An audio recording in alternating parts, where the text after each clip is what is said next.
ಮಾನ್ಯ ರಾಜ್ಯಪಾಲರು ನಾನು ಈಗ ಪದವಿಯ ಅಧಿಕಾರ ಪದ ಹಾಗೂ ಗೌಪ್ಯತಾ ಪ್ರಮಾಣ ವಚನವನ್ನು ಬೋಧನೆ ಮಾಡಲಿದ್ದಾರೆ.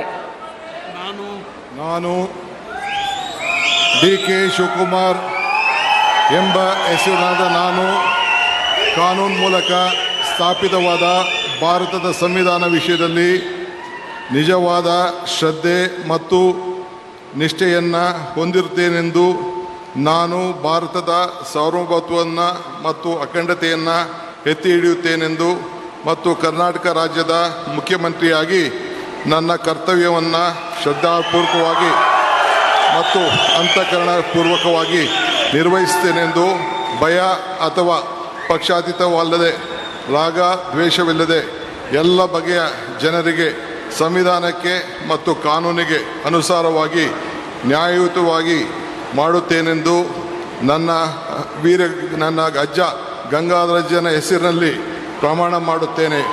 ಶ್ರದ್ಧಾಪೂರ್ವಕವಾಗಿ ಪ್ರತಿಜ್ಞೆಯನ್ನು ಮಾಡುತ್ತೇನೆ. ಮಾನ್ಯ ಮುಖ್ಯಮಂತ್ರಿಗಳು ಈಗ ಪ್ರಮಾಣ ವಚನಕ್ಕೆ ಸಹಿ ಮಾಡಲಿದ್ದಾರೆ. ನಾನು ಡಿ.ಕೆ. ಶಿವಕುಮಾರ್ ಎಂಬ ಹೆಸರಾದ ನಾನು ಕರ್ನಾಟಕ ರಾಜ್ಯದ ಮುಖ್ಯಮಂತ್ರಿಯಾಗಿ ನನ್ನ ಪರ್ಯಾಲೋಚನೆಗೆ ತರಲಾಗುವ ಅಥವಾ ನನಗೆ ತಿಳಿಯದೇ ಬರುವ ಯಾವುದೇ ವಿಷಯವನ್ನು ರಾಜ್ಯದ ಮುಖ್ಯಮಂತ್ರಿಯಾಗಿ ನನ್ನ ಕರ್ತವ್ಯವನ್ನು ಮುಕ್ತ ನಿರ್ವಹಣೆ ಅಗತ್ಯವಾಗುವುದೆಂದು ಸಂದರ್ಭದಲ್ಲಿ ಅಲ್ಲದೆ ಅನಾತ್ಯ ಯಾರೇ ವ್ಯಕ್ತಿಗೆ ಅಥವಾ ವ್ಯಕ್ತಿಗಳಿಗೆ ಪ್ರತ್ಯೇಕವಾಗಿ ಅಥವಾ ಪರೋಕ್ಷವಾಗಿ ತಿಳಿಸುವುದಿಲ್ಲ ಅಥವಾ ಬಹಿರಂಗಪಡಿಸುವುದಿಲ್ಲ ಎಂದು ನನ್ನ ಅಜ್ಜನ ವೀರ ಗಂಗಾಧರ ಅಜ್ಜರ ಹೆಸರಿನಲ್ಲಿ ಪ್ರಮಾಣ ಮಾಡುತ್ತೇನೆ. ಶ್ರದ್ಧಾಪೂರ್ವಕವಾಗಿ ಪ್ರತಿಜ್ಞೆಯನ್ನು ಮಾಡುತ್ತೇನೆ. ಧನ್ಯವಾದ.